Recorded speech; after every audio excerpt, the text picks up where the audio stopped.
Megan's just saying, what did you just say? You love the door? I love the door. That is the door that she loves. We are here at the Maui Ku'ia Estate? I don't know. We're here. Doing the factory tour, then we're gonna do the farm tour.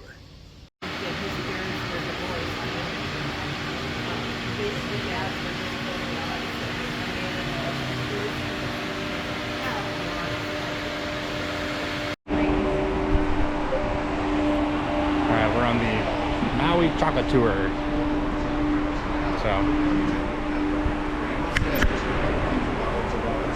Then we'll go inside, it's a lot quieter, and I can answer all those questions. So I do like to stop here briefly to gather people together, but also to point out what's above us. These are solar panels that cover the entire parking lot. They generate all of the electricity that we're using right now. Excess is actually being stored over there in batteries. That noise you hear the cooling fans of the batteries are getting charged up. The batteries go up the factory at night. We're entirely off the grid. There's no connection between us and the power grid. This probably saved us on the day of the fire, because this grid was taken out in this way for about 5 weeks. None of the buildings around us had any power during that time. It was the middle of summer, so those buildings became ovens. Probably got well over 100 degrees inside without any ventilation or air conditioning. If that had happened to our building, all that chocolate would have melted down, and it would never happen because we never lost power. Our air conditioning was on the whole time. Any questions about that before we move in? Okay, we're going to come up the ramp, stay near the middle, and I want you to be in the threshold of the doorways in general. It's the easiest way for you to maneuver, rather than go deep into the room and then try to get out. It's better if you stand near the threshold. So usually it's better if you're the last one in. Alright, and that way everybody else can get in and you can be right by the doorway. Alright, come on up the ramp, please.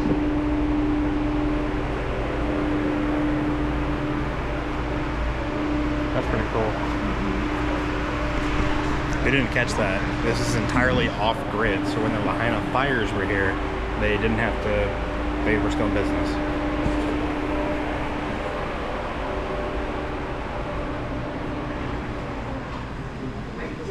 You go and yourself to the threshold of that doorway for everybody else. We're going to slide on in.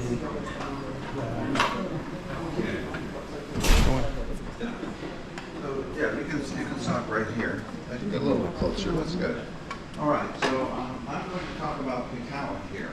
And this is where I normally like to talk about our sources of cacao, and we have two main sources.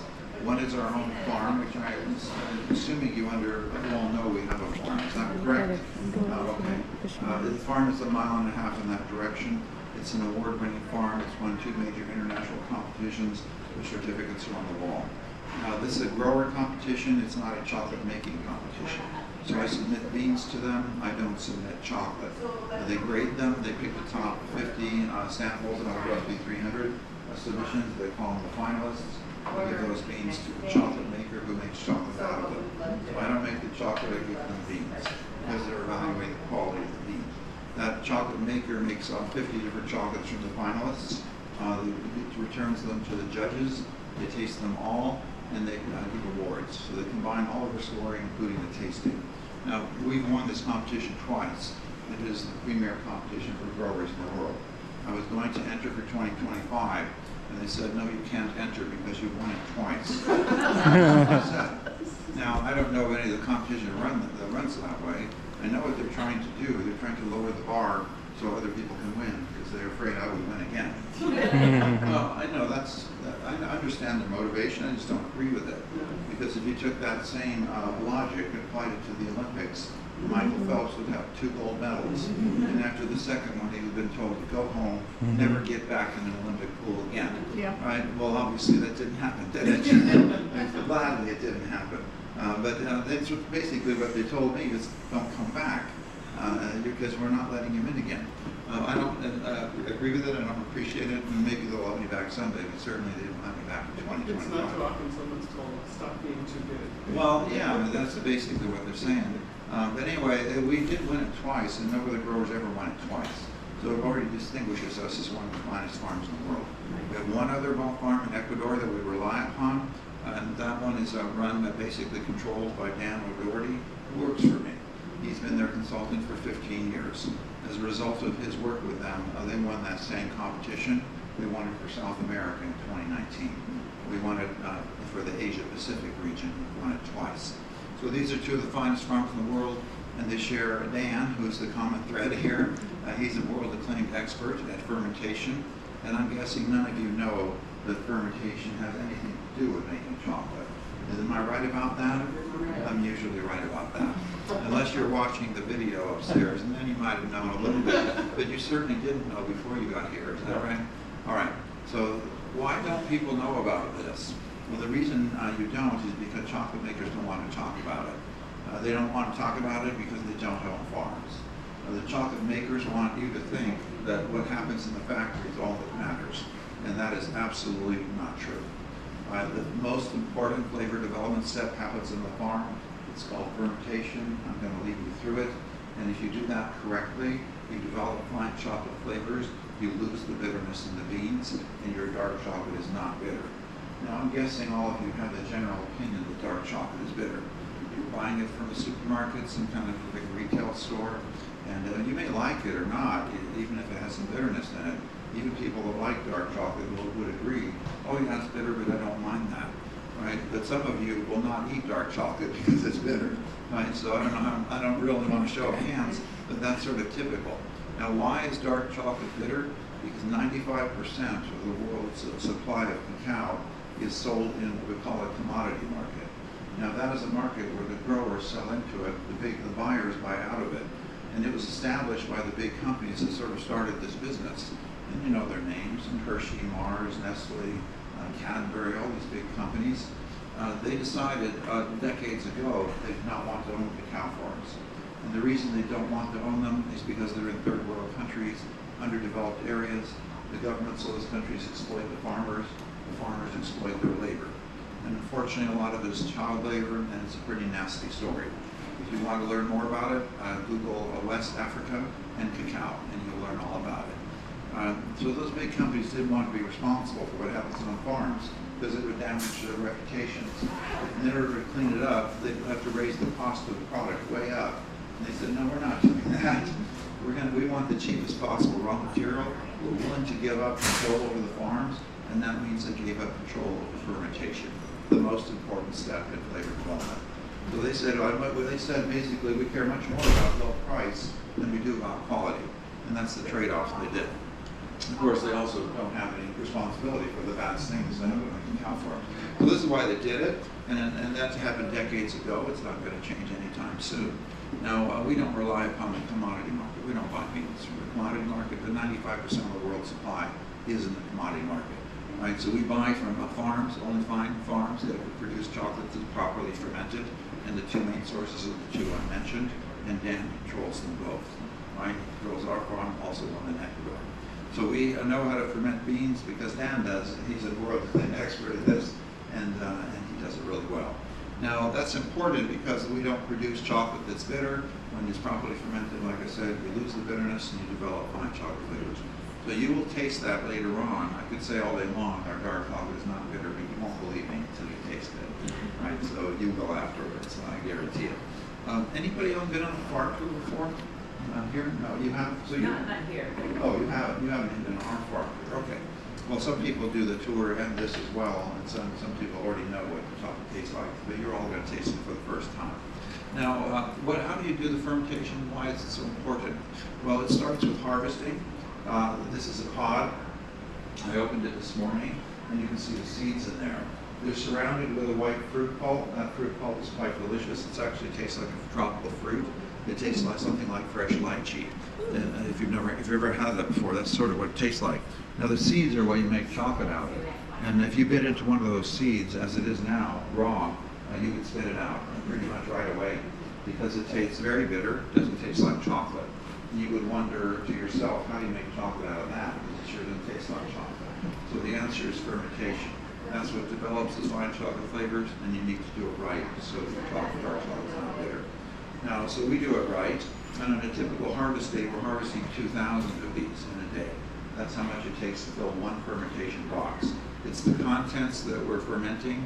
We're not fermenting this husk, but the husk is important because it has yeast on it. And while we're making this extraction, we're contacting that white fruit pulp with the husk. That yeast sees the sugar in that white fruit pulp and it knows what to do with sugar. Converts it into alcohol, that's fermentation. So it starts in a box full of contents of 2,000 of these. Over the course of 3 days, all the sugar is consumed, the yeast converted into alcohol. At that point, their yeast are dying out because they lost their food source. Bacteria take over, they convert the alcohol that was produced to acetic acid, and that's vinegar. So at the end of a week, this box smells like vinegar, and that's a really good sign. That means you've done it right, you got to the right end point. If you don't smell the vinegar at the end of the week, something went wrong. And that means your beans are not properly fermented and they will be bitter. Now, how bitter will they be? It depends on where it went wrong. If it went wrong at the very beginning, very bitter. Toward the end, well, a little bitter, not terrible, but still bitter. Only if you do it right, you lose that bitterness. So that's what we do. Now, at the end of the week, the beans are taken out of the box and they're dried on racks. This also happens on the farm. They're dried down to about 5% water content. That's what's in these bags over here. You can see the little green liners and that surround those beans. That liner is in every one of the burlap sacks. It is the main protective layer. It keeps the beans dry. If they go in dry, they stay dry. And when dried on the farm, they're dried down to about 5% water content. At that level, they will not grow mold. If they get wet, they will grow mold and you will throw them away. So that's why we put them in liners like that to protect them from the moisture.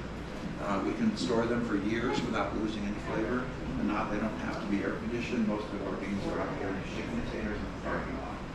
It's going to be 90 degrees or 85 to 90 degrees today. And the beans don't seem to care about that. They care a lot about moisture levels, so we want to keep them dry. Now, what do the big companies do that rely upon the commodity market beans? Well, they make bitter chocolate to begin with. If they're making dark chocolate, it's going to be bitter. And you all experience that because that's your general experience. Now, mostly they make milk chocolate. And when you make milk chocolate, you dilute it way down.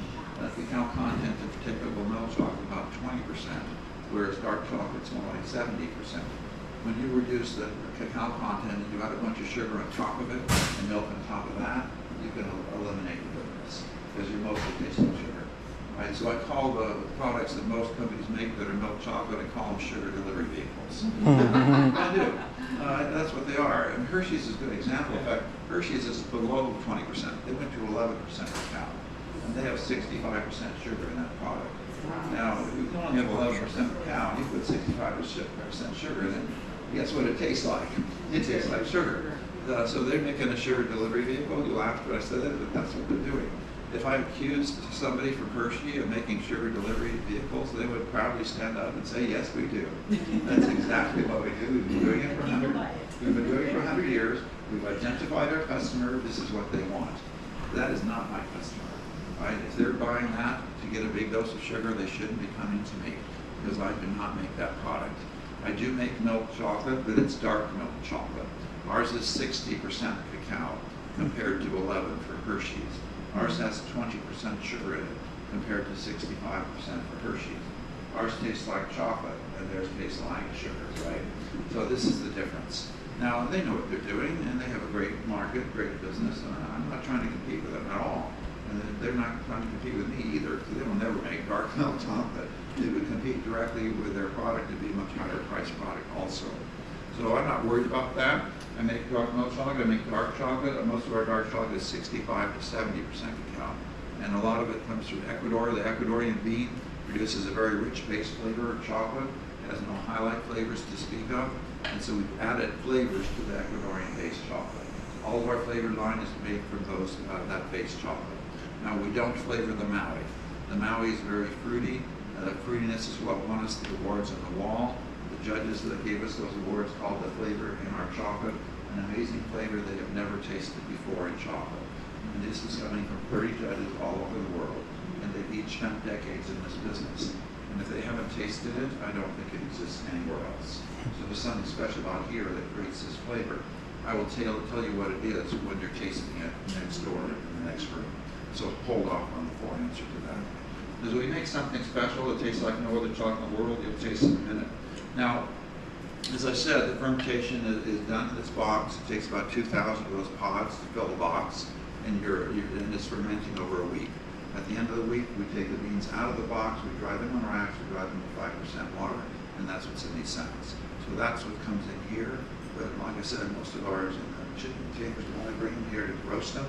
And we roasted yesterday. We roasted 4 bags. Each bag is about 150 pounds. We put 1 bag into that bin over there. That is a vacuum hose that vacuums the beans into the next room. And you'll understand why we use a vacuum when we move into that room.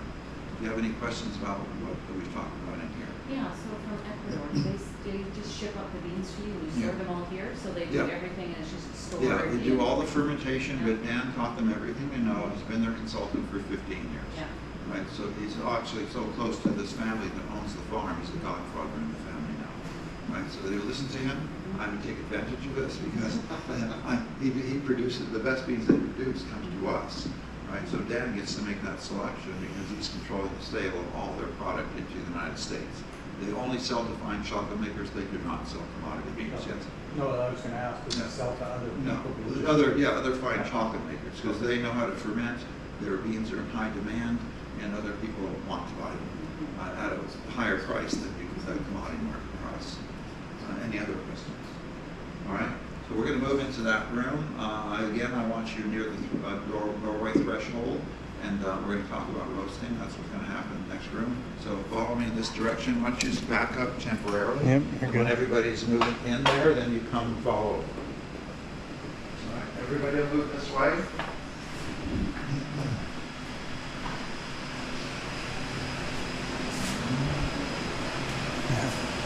See, it's a t-shirt. So my body's perfectly All right, engineered come to on enjoy in. I chocolate. need you to go all the way around over to where that drain pipe is. Don't go past it, but close to it. And the rest of you sort of file in, and make yourselves comfortable. Now, some of you over here in the corner, watch out for that pipe sticking out of the wall. That's a compressed air pipe. It's capped, but it's going to jab you in the ribs. Watch out for that. And you can stay right there. All right, so this is a roaster, and it is a coffee roaster. Now, you remember we vacuum the beans in. The reason we do that is because they've got to go up there. That's the holding tank for the beans. There's 150 pounds in the bag. Nobody wanted to carry it up a ladder and put it in there. Yeah, exactly. We saw how big this thing was. We said, this isn't going to work. We're not doing this by hand. So we vacuum them in. They're held there at room temperature. This is preheated to 350. This is a coffee roaster. If you've ever seen one before, you might recognize it. The coffee is roasted very differently from cacao.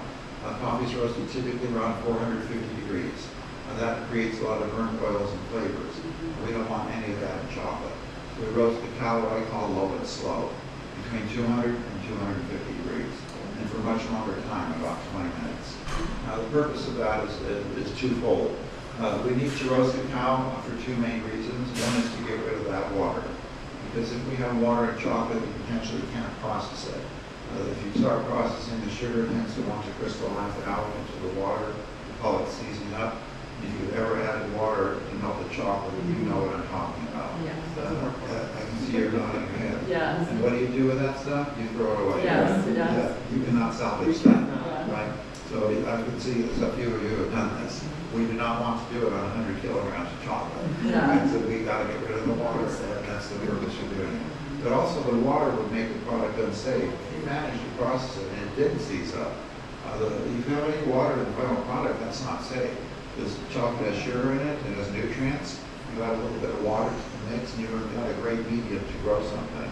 And it could be harmful bacteria, right? You do not want that growing in your chocolate. So no water, no microorganisms can grow. So that's important that you get rid of it. But also those beans came from a farm. And I don't care his farm, one of those is mine. And I would readily admit, none of those beans in that room are sanitary. And I'm making a food product. Everything going into it must be sanitary. It means no exception. So I need to sanitize them, and this does that also. It's operating at the boiling point of water for about 20 minutes. That's a pasteurization process. It's hot enough, long enough to kill any microorganisms. So it comes out of here sanitary and totally dry. And we keep it that way for the rest of the process. So this is the most important safety step in the whole process. And if you do it right, you have to save raw material going into your process. And then keep it that way. Any questions about this? You only have one of these? Yes. Yeah. So it can process a whole lot. Well, we only right now we're only roasting them 1 day a week. Wow. On a typical roasting day, we did it yesterday. We roasted 4 bags. But we can roast 7 or 8 bags in a full day, and that was a lot of chocolate. Yeah. Yeah. So each bag is roughly 70 kilograms, and the weight of the bean roughly translates to the weight of finished chocolate. Because when you roast, you lose water. The next step is removing the shell. When you do those two things, you lose 30% of the weight. But if you're making 70% dark chocolate, you're adding that back in sugar. You basically get the same weight of finished product as you started with the beans. So it's really a one-to-one transformation. So we got 70 kilograms, that's 1 bag. We did 4 bags, that makes 280 kilograms. Right? It's 8 bags, that would make 560. Yeah. So that's a lot of chocolate. That's a whole lot of chocolate. Yeah. So that's 1 week, right? So Yeah. we could do that much more. If we roast 2 or 3 days, all of a sudden we're way up in production. Oh, yeah. So, we haven't been producing as much chocolate as I would like because of the disasters that have happened. First was COVID. And I'm not going to talk about those too much, but they have hurt us badly. In 5 years, we have 2 massive disasters affecting this business. Because we opened this business just before COVID. I mean, literally, that factory retail store opened 2 days before the shutdown. And we were ramping everything up, hiring people, and all of a sudden, zero. Right? And that took 2 years to climb out of that hole. And after that, things started looking better in 2023, and then the fire happened. And we went back to zero. Because the fire really shut West Maui down for about 5 or 6 months. And finally, people started coming back, but then they were told, don't go there. Right? I'm sure you heard this message after the fire. Don't go there. Nobody wants you here. Well, that's the government talking. And in fact, they were saying Lahaina is closed to the public. That's what they were saying. Well, you're in Lahaina right now, and I was not closed when they were saying that. Right? They meant the downtown portion that was burned. I'm not in that portion, but the apartment building across the street did burn down. It's been rebuilt. They're repopulating it now. But that's a 4-story, 80-unit apartment complex. And it burned to the foundation 50 yards away from us. Right? So, I had to deal with all this stuff, and the government saying, don't go there, the line is closed. Well, you can imagine that it's my business, right? And everybody thought it was closed. And even though I had on the website says we're open, and nobody was coming because everybody thought it was closed. Did the fire affect the farm at all? No, the wind did. On the day of the fire, the wind was 60 miles an hour, sustained and gusting to 100. And it defoliated the trees, stripped the leaves off of them. So that's a little shocking when you got 7,000 trees. And you see come back after the fire and you see them without any leaves. It's a bit shocking. But we know what we have to do because that happened in 2018. There was another really strong wind that happened then. So you have to prune them hard back and then you have to retrain them. And that took about 6 months of hard work. No shade out there, middle of the blazing sun, pruning 7,000 trees. You can guess that was not fun. Yeah, it wasn't. But the farm has come back in a great way. It's as healthy and it looks as good as it ever has. Right? So we recovered completely from that. But for about 6 or 8 months, it was pretty bad. We had no harvest during that time. So now we're harvesting again, and we have a pretty good harvest this year, actually. Usually stops. It usually started early spring. It actually started in January before normal, and it's still going. It normally starts in mid-July, stops. We're in October, it's still going. We don't actually expect it to stop. We're just going to roll right into the next spring harvest. Well, I mean, that's a good thing and a bad thing, because there's no time to maintain the farm. Usually we prune the trees back during the summer, because there's sort of a quiet period with not enough fruit to ferment.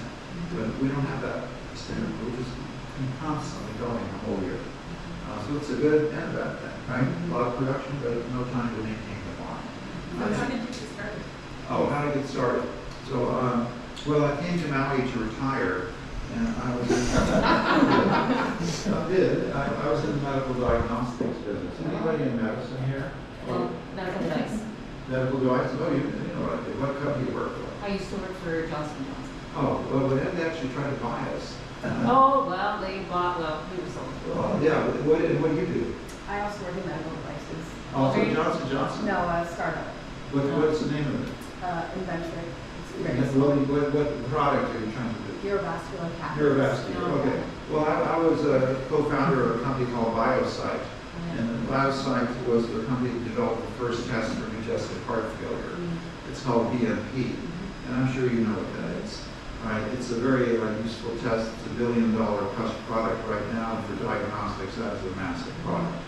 Right? So we developed it. Nobody else had it.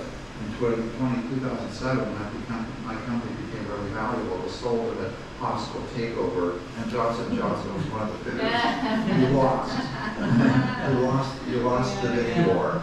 But that was sort of, well, that was sort of a good thing because the price doubled what the stock market price was when we were publicly traded. So I became quite wealthy because I was a co-founder. And I decided I wanted to move to Maui. We like Maui. So I came here to retire and never work another day in my life. And now I work 7 days a week. So my life changed. Did you take a break at all in there? 5 years.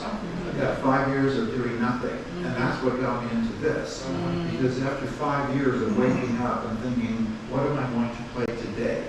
Because that's really, I have nothing on my plate. I had nothing else to do and just play.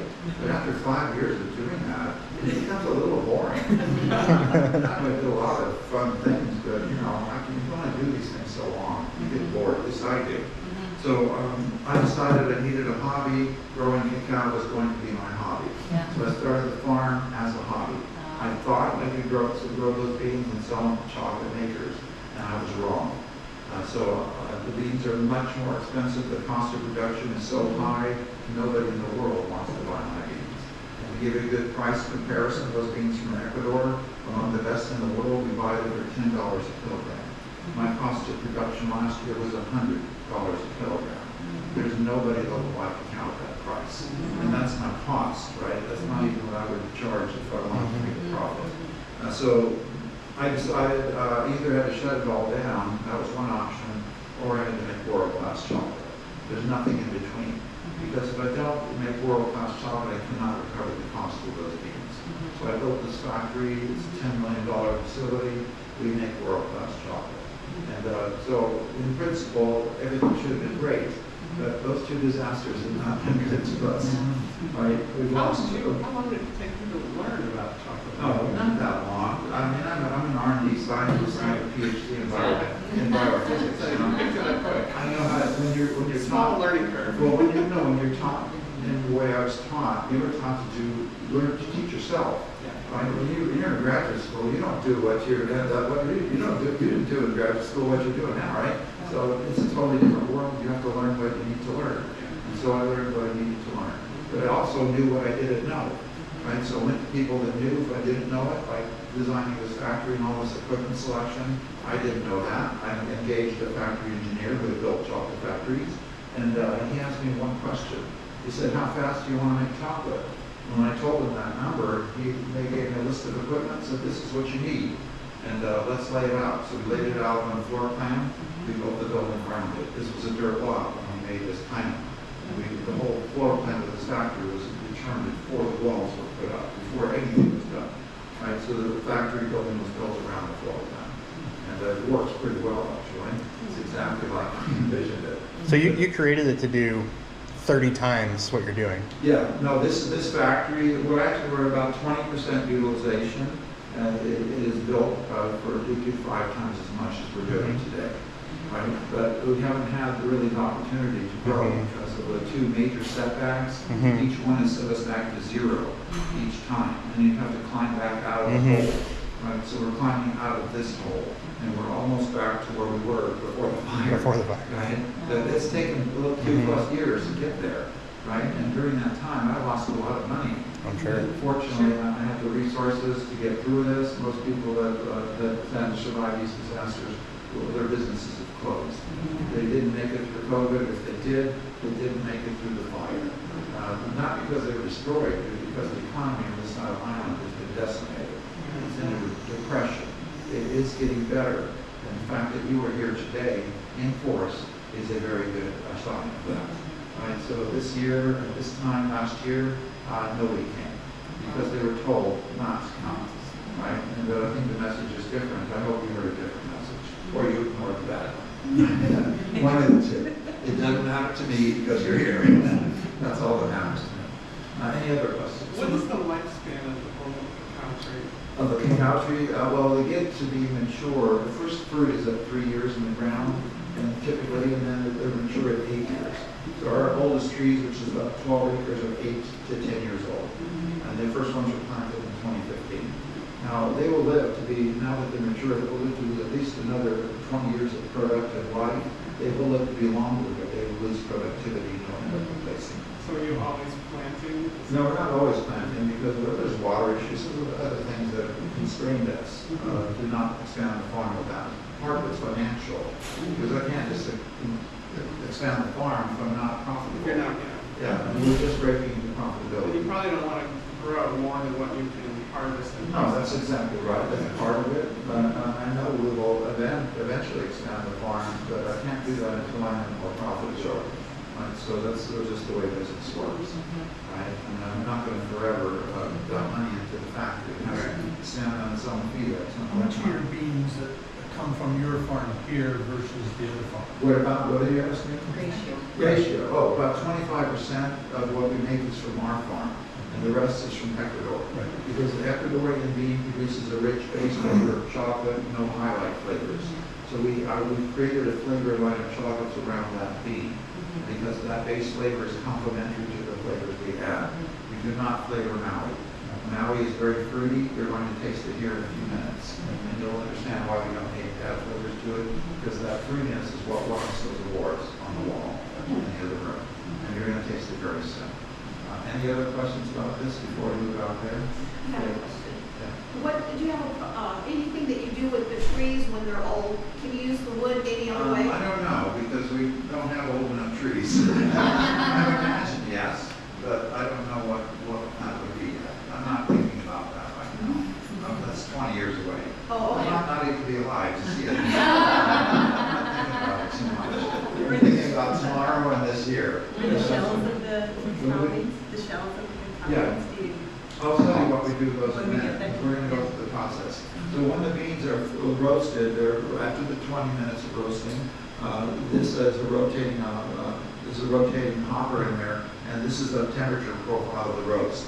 Starting point is 350, but when the beans are dropped cold, the temperature drops to about 200, and then it slowly rises to 250 in 20 minutes. That's a typical roast.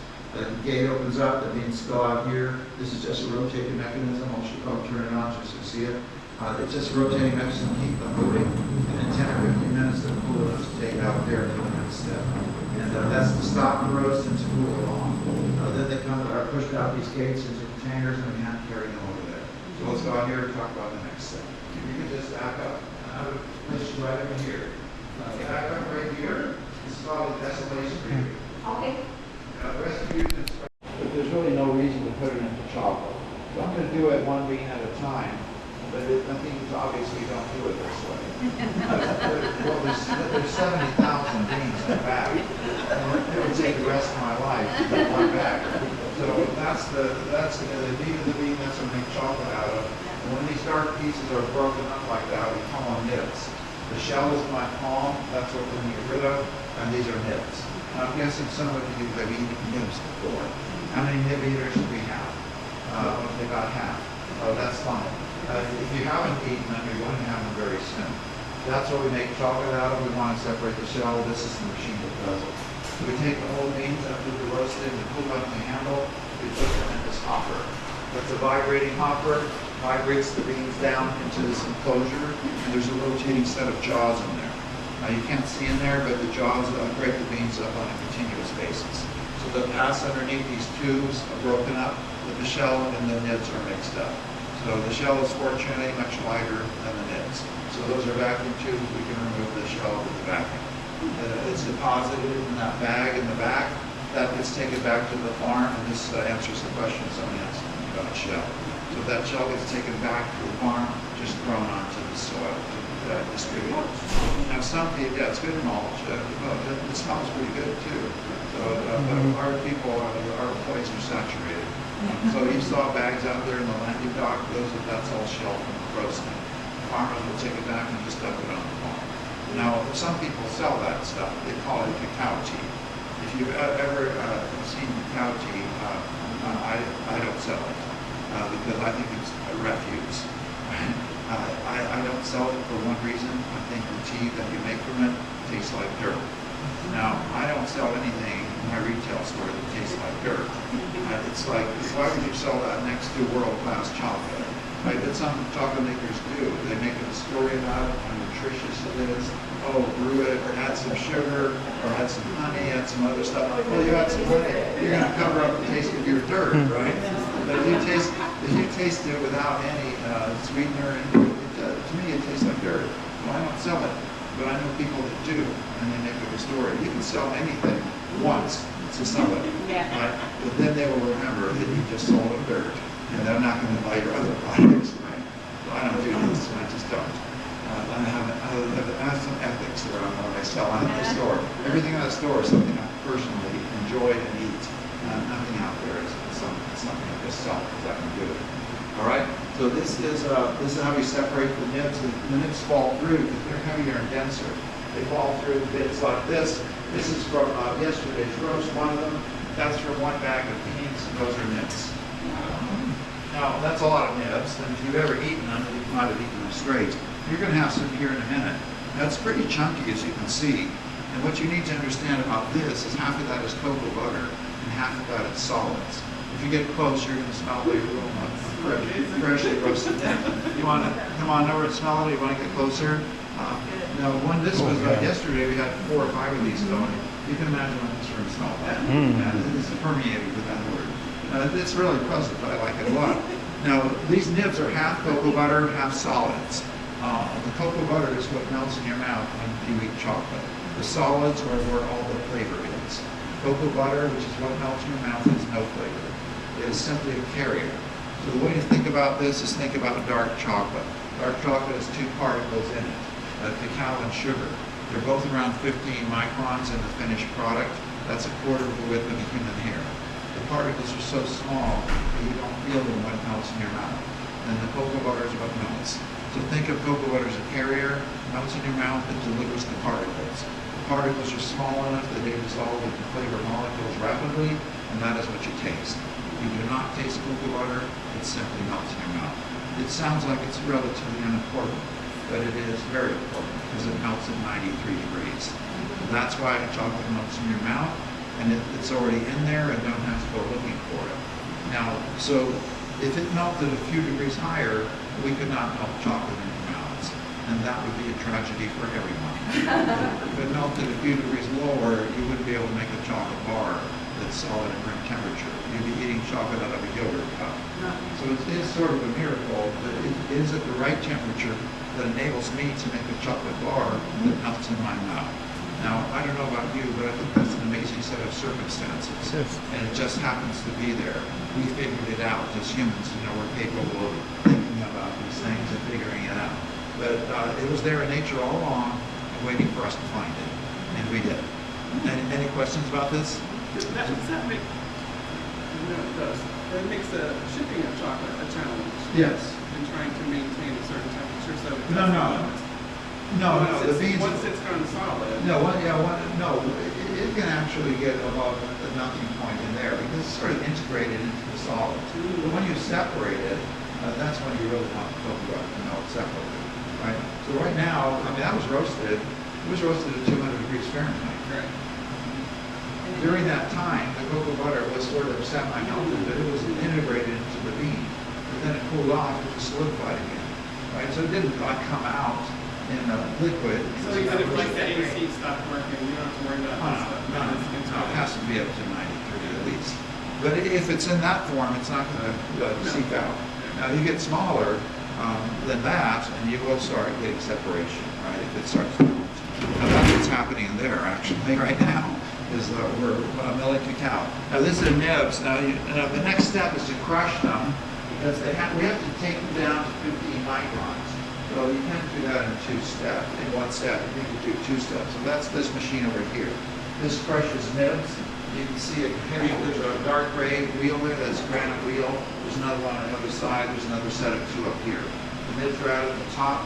The granite wheels rotate inward, and you can change the gap between them. The inward rotation forces the nibs through the gap, and when you make it narrow, you crush the nibs. And you get something that we call mass. That's over here. Cacao mass, I'll show you this. It's going to look a bit flaky, and it came out of that machine that crushes them. Now the flakes are somewhat artificially created. They fall apart. I'm going to rub it between my fingers in a second. You'll see all of that falls apart. But this has been crushed. The heat and the pressure produces those flakes. But when you rub them just for a few seconds, they become fine powder. All I did was give it a couple of rubs, and it fell apart. Now that's called cacao mass. It is what's going into that machine that's operating, and that's how we make chocolate. We use those machines. You cannot make 15 micron particles without a fancy machine like the one you're going to see. That's not 15 microns, not even close. So let's taste some samples before we see those machines. Take one of these. These are nibs. Take any one, and don't shoot the whole cup, please. No, I mean, take a little bit at a time. You will need to chew it to get any flavor. As you're chewing it, you're going to, no, this one first. You're going to get a mild chocolatey flavor as you're chewing it. So go ahead and taste it. If you like it, you can take more, but I don't want you to take too much at once. Right? So these are nibs. Now, the nibs are, these nibs are from Uganda. It's not Maui. It's not Ecuador. We have a third source. We only make one chocolate out of it. That last year won a Good Food Award. That's a national chocolate competition. The chocolate we make from this beat all the best chocolate makers in the country. We won the dark chocolate category. 2 years before that, we won it with our Maui dark chocolate. So we know how to make great chocolate. It starts with great beans, and this is a great bean. Now, these are nibs. There's no sugar in it, and your teeth are not a very good grinding mechanism. So you're not getting that much flavor out of it, but you are getting a hint of what that chocolate's going to taste like. A bit of a roasted nut flavor up front, and then usually I get a citrusy, acidic note, and I think that tastes a bit like orange. So the finished chocolate tastes a bit like roasted nuts and orange, but it also has sugar in it, and it's milled down to 15 microns. You're trying to do that with your teeth. You're not doing a very good job. Your teeth are not designed to do this. You need a fancy machine like the one operating in there to do it, and I'll explain how that operates. So you're getting a hint of the flavor, but there's no sugar also, so it's not balanced properly. Now let's taste another sample. This one is Maui. We're not taking any one of those. This is Maui cacao. There's only two things in this, Maui cacao and sugar. It's 70% cacao, 30% sugar. So this is the recipe for our Maui dark chocolate. It's not quite finished. I'll explain why in a minute, but it does taste like the finished product. Now as you're tasting this, and it melts in your mouth, you're going to get a very fruity flavor. That fruitiness is what won us those awards on the wall. The flavor, the judges called this flavor an amazing flavor they have never tasted in chocolate before. And this is coming from 30 judges spread all over the world. They spent decades each in the business. And if they haven't tasted it, I don't think it exists anywhere else. So there's something special about here that creates this flavor. You all tasting that fruitiness? Yeah, pretty distinctive, isn't it? Yeah. It is not added. That came from the farm that way. It's in the beans. Now, why is it there? Because we're in a desert. That's why. If you didn't know Lahaina was a desert, you do now. I just told you. So cacao is not planted in deserts. Its native environment is a rainforest. A typical place where cacao is grown gets about 100 inches of natural rainfall spread throughout the year. Now, I can't give it that. Lahaina is a desert. I knew I planted in a desert. I asked Dan, my expert, what he thought would happen. He said, I have no idea, because I've never seen cacao planted in a desert before. So we did it. I knew I had to put in irrigation. We water those trees every day. But watering the ground does not recreate a rainforest. The air is still hot and dry. The sun is intense. Lahaina in Hawaiian means merciless sun. And that's what they named this place. So the cacao trees don't like it too much. They're a bit stressed because of the sun and the hot air. So they're not liking it. They are healthy because I water them, I feed them, and get everything they need. But they're not happy. They're stressed, and that stress response in the trees creates this flavor. Now, this is not a crazy theory. This is what happens in the greatest vineyards in the world that make the greatest wines. They plant the vines without irrigation, often in poor soil. The vines are struggling to mature the grapes, and that creates these intense complex flavors in those wines. You take a great vineyard making $500 a bottle super premium wine, and you start irrigating it, and you will get $10 table wine out of those vines, right? And then winemakers understand that, right? Chocolate growers do not understand any of this because they don't care. People that grow for commodity market are not given a penny more to do extra work. They are not thinking about how do I make better beans. They are thinking about how do I do less work, because they're not paid to do anything extra, right? So there's no quality. They just don't care about quality. But it's the big companies that told them that. They said, do I want the lowest possible price? Forget about quality. Do whatever you want on the farm. And so that's the way it is. 95% of the world's chocolate is made from that stuff. Right? We don't use it. Right? We don't use the beans from fine farms like aroma. Any questions about that before we go in there? All right. Yes. Is this cocoa powder? No. I mean, no, that's not Cocoa where you powder. get that from. If you took this and you heated it up and you melted the cocoa butter and then you put it through a high pressure press, what would be on the filter is cocoa powder. What comes through is butter. So cocoa powder has the butter removed. And people who do this, they do it because the cocoa butter by itself is valuable. It's used in cosmetics. You see it in lotions and creams. You can even buy it pure for cosmetic purposes. So it's valuable for that reason, and that's why they do that. What they had was left over in the filter. We need to do something with this, right? So let's call it cocoa powder, and we'll make recipes and people bake cakes with it. But it has no butter in it. The fat's been removed. That is that fat and the particles in it. So that is not cocoa powder, right? It's cacao. Cocoa powder is the separation of those. Yeah. All right, let's go in there and look at the machinery. Throw anything away you want in here. I'm going to have to turn that off and make it less You don't like the noisy. names?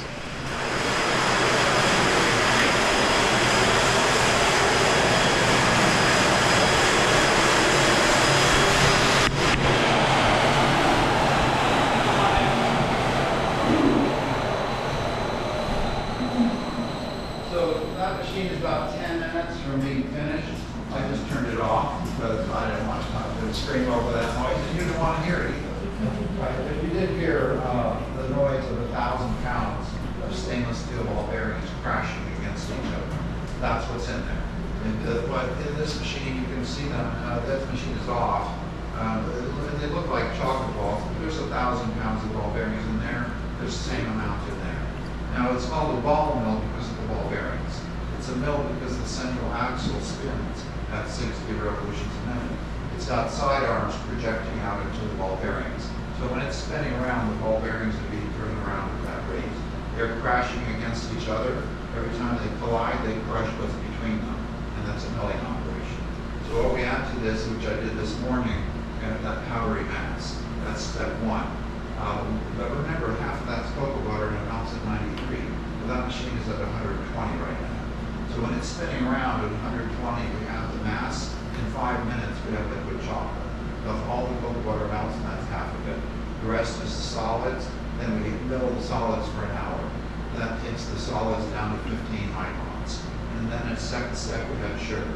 And in this case, milk powder, because that's a milk chocolate machine. So we add the sugar second.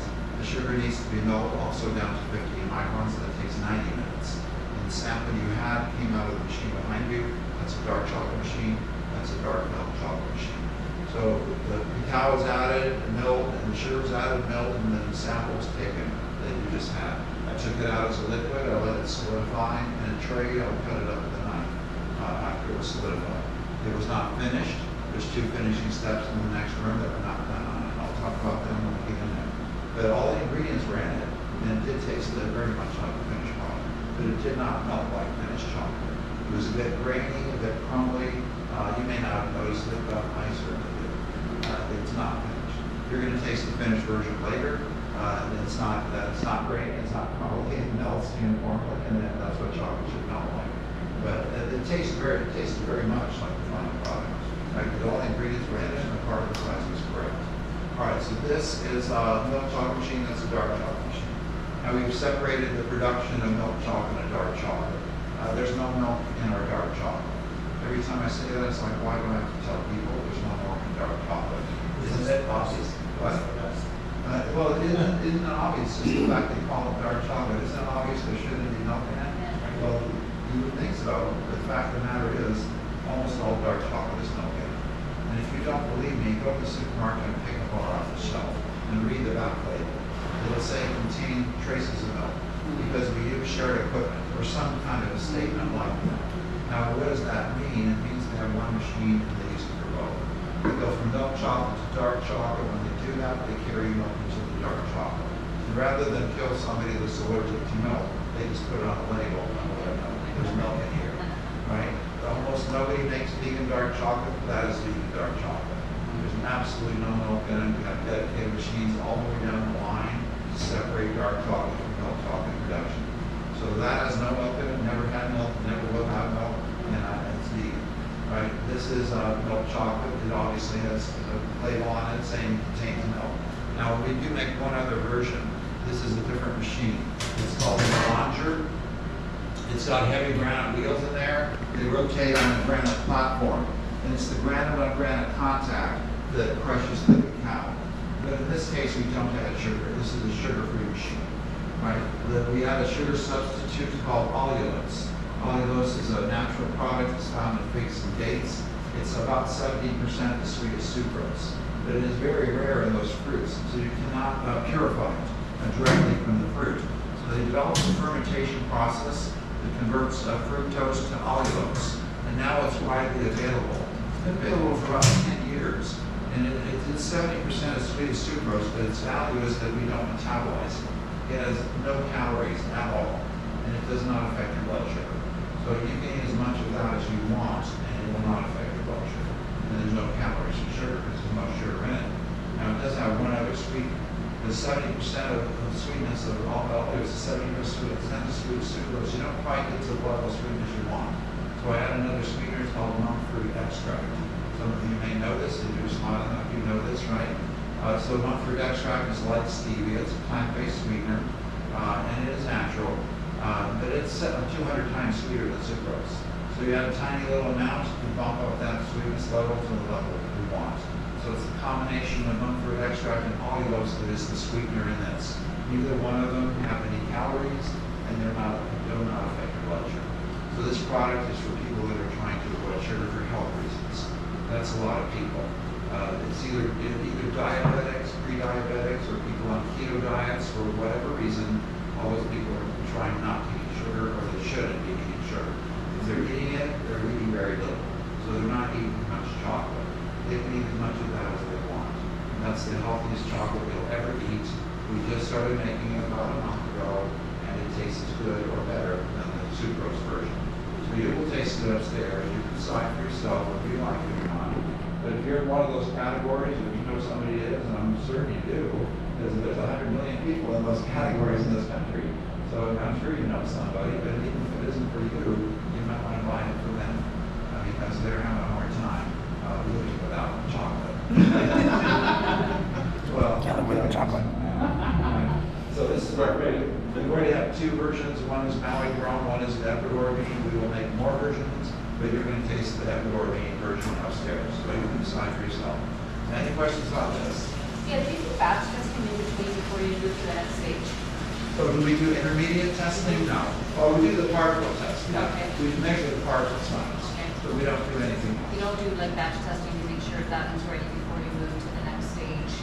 With the particle size is Yeah. what we're testing. Okay, I see. We have a digital micrometer we use to test the particle size. We know historically that Yeah. these conditions is an automated program. We know we'll produce the right particle size. We're just confirming it, right? So it's not like a big question mark. What's it going to be? We know it's going to be. This has been done for years. Yeah, I'm an auditor, so I ask these questions. Yeah, no, but we do test certain things, safety things, like we test the beans after roasting. We send them to a third-party lab to make sure nothing can be going out of them, right? And we're looking at 3 of the major pathogens. We may want to make sure they're negative, right? And we also test the finished product at the end. So between there, if something happens and it ends up contaminated finished product, I mean, we're going to have to recall it. If that happens, it's never happened. Right? We're very clean. Okay. Yeah. Right. So what do you audit most of the time? I did medical devices and suppliers. Oh, okay. Like our third-party Yeah, suppliers. yeah. Well, we are regulated by the There's a law called the Food Safety Modernization Act that basically takes the same kind of regulations used for medical devices, applies it to food manufacturing. And we have to comply with that, and we do. Right? Everything is documented on an electronic database. Every step can be traced backward and forward. Right? So that's all there. Yeah. I'm retired now, so I was the head of R&D for the company I mentioned earlier, and I drafted the documents for operations to make the product. yeah. Right, so I know how. Well, it's really interesting, but I think if you're a good auditor, you're always on the side of who's building. Yeah. If you're not a good auditor, you're not. Yeah. So let's move into the next. Remember, the next step, 2 steps are the finishing steps, and we're going to go around this way. So back straight up, and just you can back into that doorway because we're going to go out here. But I want you to turn as you back into the doorway, and then just follow me here. But let everybody else come through. You come last. Yeah, come on, the rest of you come this way.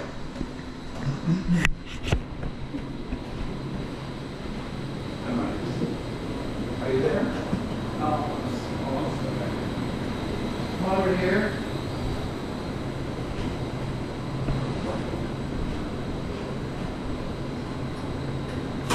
And take a look in there. I'll tell you what's in there in a minute. And just take a quick look. And the rest of you can follow. Just take a quick look in there. This machine is called a Conch, and that's spelled as C-O-N-C-H-E. Now, the best place for you, because you can't see into the machine, just stay there. I'll address what that machine does. And then we're going to move right over there, and you're well positioned. Just back up a little bit, and you're going to be well positioned. So this machine is called Conch. It has a high-speed spinning element that's hanging down from rods. It's not operating right now. But when that is full, that spinning element is going to be spinning at about 2,000 revolutions a minute. It creates a very fast-moving chocolate right where it's spinning because it's underneath the chocolate, and the chocolate next to it's hardly moving. So if you get this fast-moving chocolate sliding past relatively stationary, that creates an interface with the shear force and friction. It breaks up aggregated particles that are formed in the bone mill. Those aggregated particles feel grainy when you eat the chocolate. You just had some grainy chocolate. A piece you had did not go through this machine. That was also dark chocolate, so it would not have gone through that machine because that's a milk chocolate machine. The one behind you is the dark chocolate. Turn that off because we just finished our dark chocolate production cycle. We're now on to milk chocolate. So the first one I'm making is that coffee one that we call a cappuccino. You'll be tasting it upstairs. It's got a heavy dose of Maui coffee in it, and it's being melted in there. So you probably noticed the coffee smell in that room because it's pretty potent with coffee in it. So that's what we're making today. We'll make more this week, and then we'll mold it the following week. Now, the next step, this machine only breaks up the aggregated particles, so it eliminates the graininess. The other piece we had one other problem. When you crystallize chocolate and it just let it solidify, the cocoa butter crystallizes in many forms. They do not melt the same way. So when it melts in your mouth, it doesn't feel uniform. That is untempered chocolate. When you temper chocolate, you create a single crystal cocoa butter. It melts uniformly. When you look at a bar of chocolate, it's uniform in color. It melts smoothly in your mouth. There's no graininess, no uneven melting. That is tempered chocolate. That's what we're doing over here. So let's move over there, and I'm going to close this up.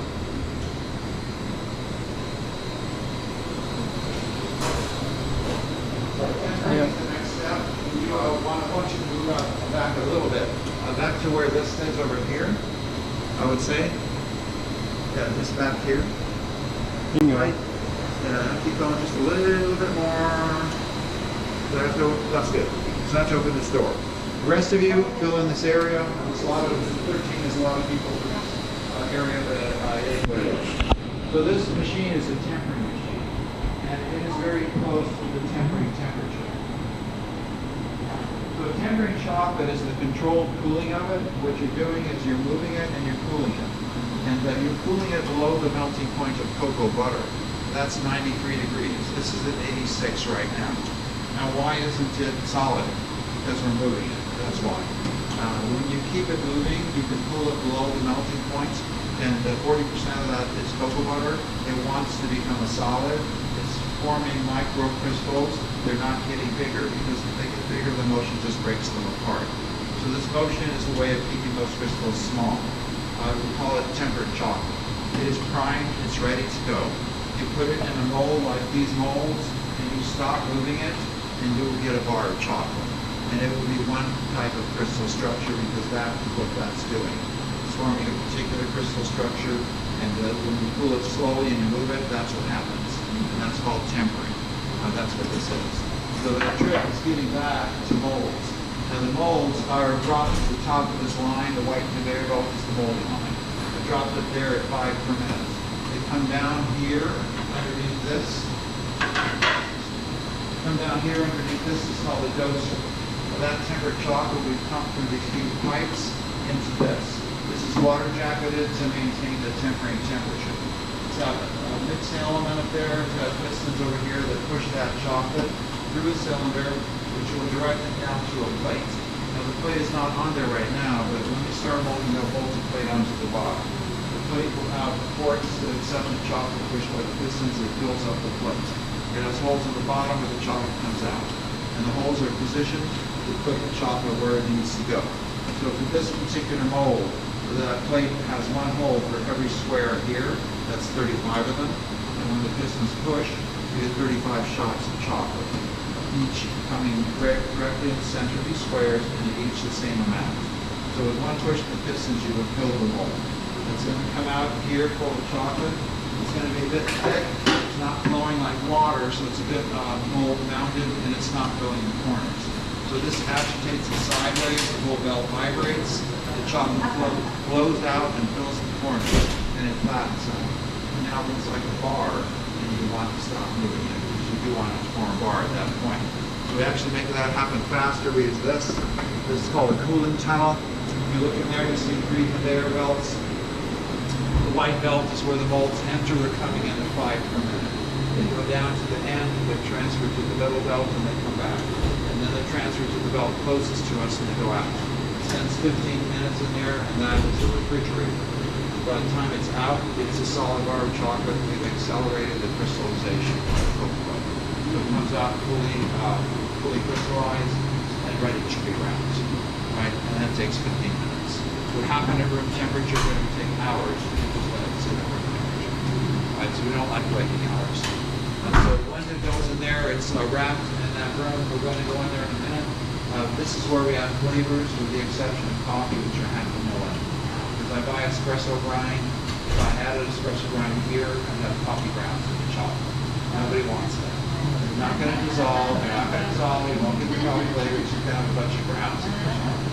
So that's not very appetizing. So in order to get the flavor out of coffee, we've got to make those micron particles. That's what's happening in there. Right? So that machine's doing that. This is a tempering machine. This is actually flavored with calamansi. There's 2 kind of flavors you can add. They're either essential oils or they're dry powders. You cannot add water. Any kind of water-based flavoring you can't add here. So the essential oils we use are peppermint, lemongrass, and blood orange. Hey, Odin, I didn't turn the machine, the mill on. Just hit. It's already set. It's about 10 minutes left. Oh, you did? Okay, thanks. Good. All right.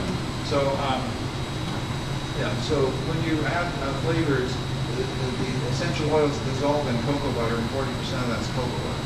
But powders are the only other version of flavor we can have. So the powders we use that are custom to us are mango, guava, and the calamansi. I'm sure you've never heard of that, and that's what this is in here. Calamansi is a small orange lime. It's native to the Philippines. It's grown widely here in Hawaii. I grow it in my home orchard. 2 weeks ago, last Sunday, I picked 1,000 of them off of one tree. The trees get very heavily loaded. I picked 1,000, I vacuum seal them in bags, and I freeze them in vacuum sealed bags. That way I can accumulate them and process them anytime I want. I do the same thing with wild guava. That's growing on the hillside where I live. The mangoes come from our farm. We have 30 mango trees. We puree the mango, we freeze the puree. None of those processed fruits can be added to this. We've got water in them, and you cannot add water. Right, so we have to make a dry powder. I didn't know how to do it, so I went to somebody that did, a big flavoring company. They have spray dryers, which are big machines that spray. You know spray dryers?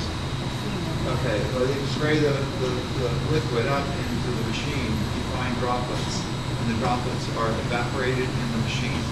What is eliminated is water. What falls down is the solids. That's what the flavor is. That's what they collect. send back to me. So that's how the powder is made, and it goes in here on the nib.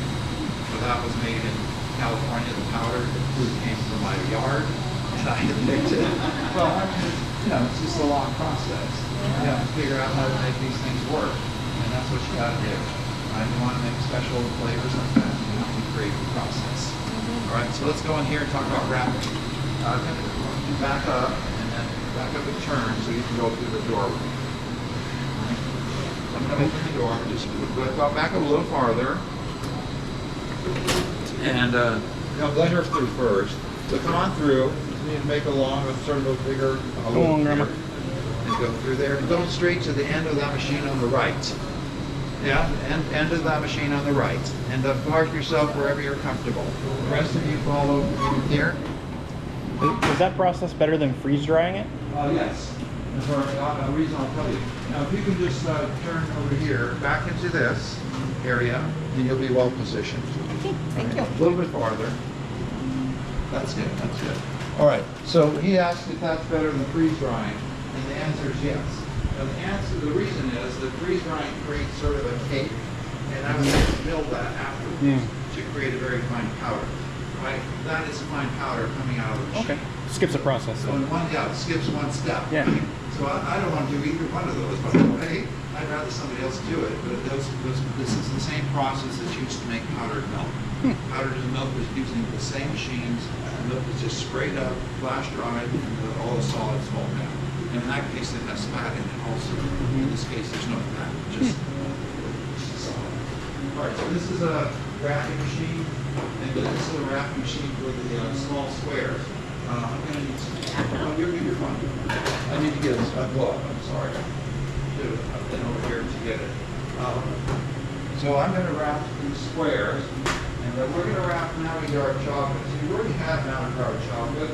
That's what I gave you out there. And this is the molded version. Now, when we wrap these small squares, we wrap them in a foil, and then there's a label put around the foil. So they come off, you can see them on the end of the conveyor belt. Now, when we're doing this, we're creating, first of all, we start with tempered chocolate. That's, I don't know, an example. It's got a little over. That's a good example. So tempered chocolate, when it crystallizes in a mold, the crystal structure contracts. It pulls away from the mold. And none of this is attached anymore. It's going to fall out. If I turned it another 90 degrees, it would fall on the floor. I'm not going to do that. I'm going to do that, but I'm going to do it over here. I want it to fall out in a very organized way, and if I don't do this right, there's no way of getting it into this blue conveyor belt at 90 pieces a minute. That's how fast this wraps, and I have to be faster than that. So I am faster. This is how it works. Let me make a sharp noise. It's ready for this. That was it. Came out nicely, and look at the mold. It's completely clean. There's absolutely no chocolate in it. Now that's because that was tempered. If it hadn't been tempered, it'd be glued into this mold. You'd be slamming it to get it out. It wouldn't come out like that. It'd come out in bits and pieces. You have a lot of chocolate in the mold. You would wasted your time and a lot of chocolate right away. So this doesn't happen to us because we spend a lot of time. Like right now, he's tempering. He's going to make sure that's ready to go before he starts. Now, my job is sort of simple now. Push 7 at a time. Well, there's 14, there's 21, 28, and 35. I just push 35 in 5 seconds. If that had been open, I could push 35 in 5 seconds. That's quite a bit faster than 90 a minute. So I am not the slow part of this process. The machine is. So it's going to pull this gold foil. I'm going to do that manually. So watch in this area right here. I'm going to pull the foil, and you'll see that it will be cut off.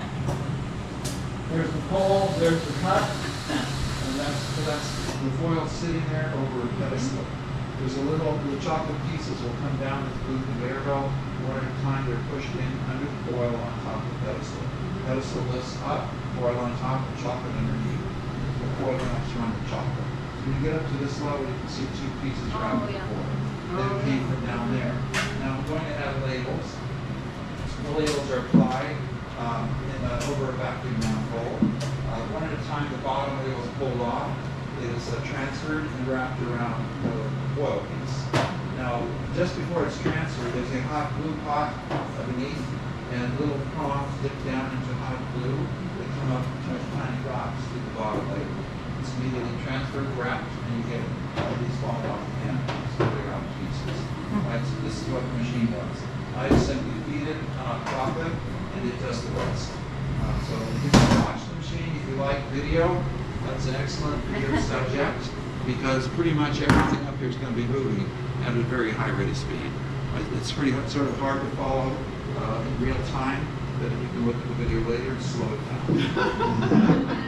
Well, it is pretty fast. So I'm going to get it going here, and you can watch. I'm going to wrap for a bit, and then say a few more things about it. Here we go.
Gotta love CNC processes.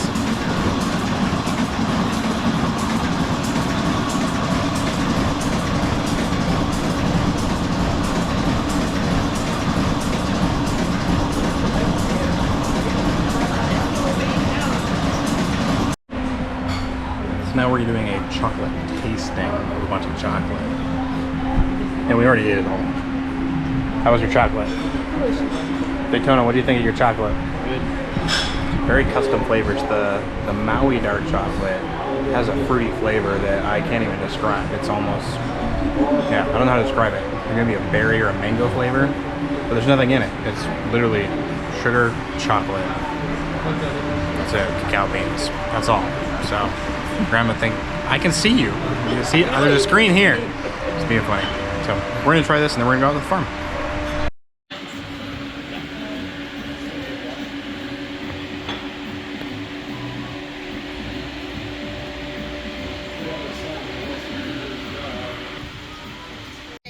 As well as when those leaves drop, they don't rake them up, they leave them right there. So it's a good barrier for bugs, natural barrier.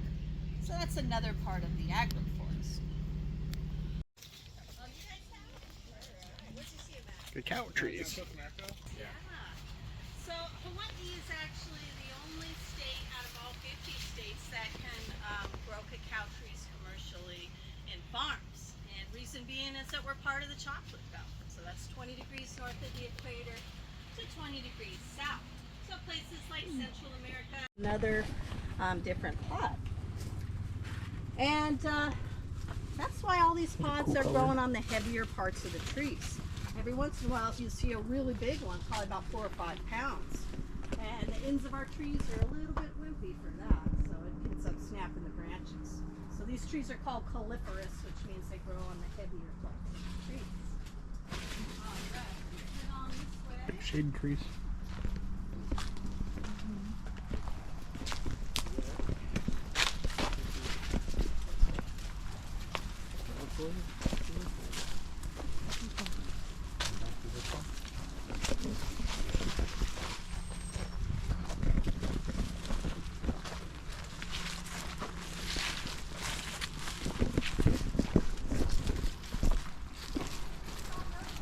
So I have a couple pods opened up upstairs. I didn't leave them out here. Every time you leave them out here, the birds peck into them.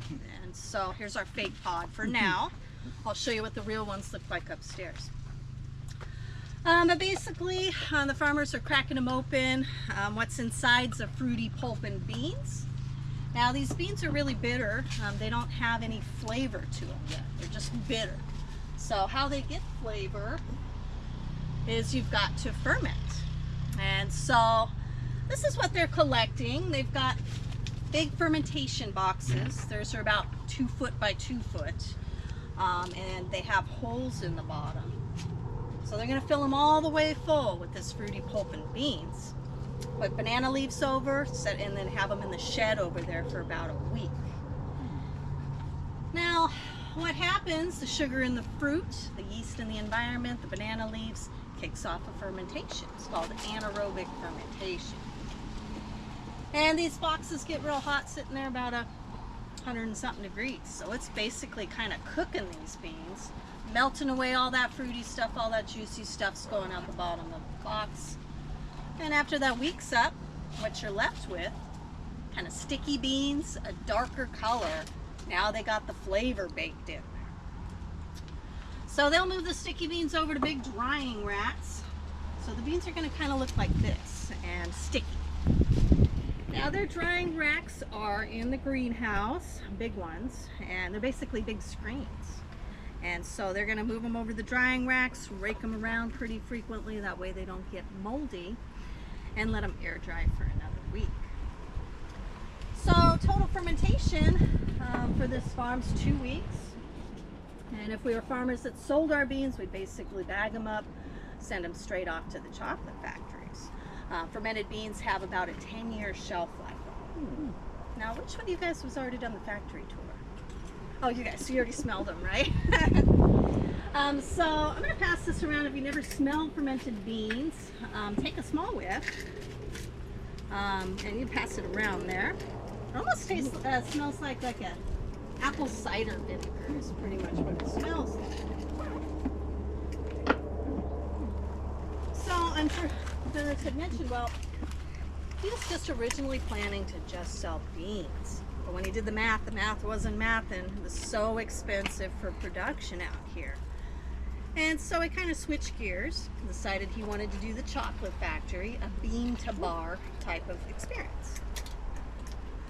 So every single bean we produce. Yeah, those steers are easy. What do you think, honey? Oh, yeah. Very pretty.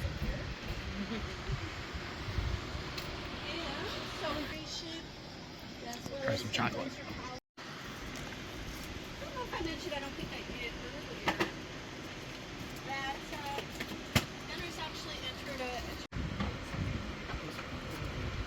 Look at the pod. That one's juicy. Extra juicy. It's a little drier. So they just use the inside.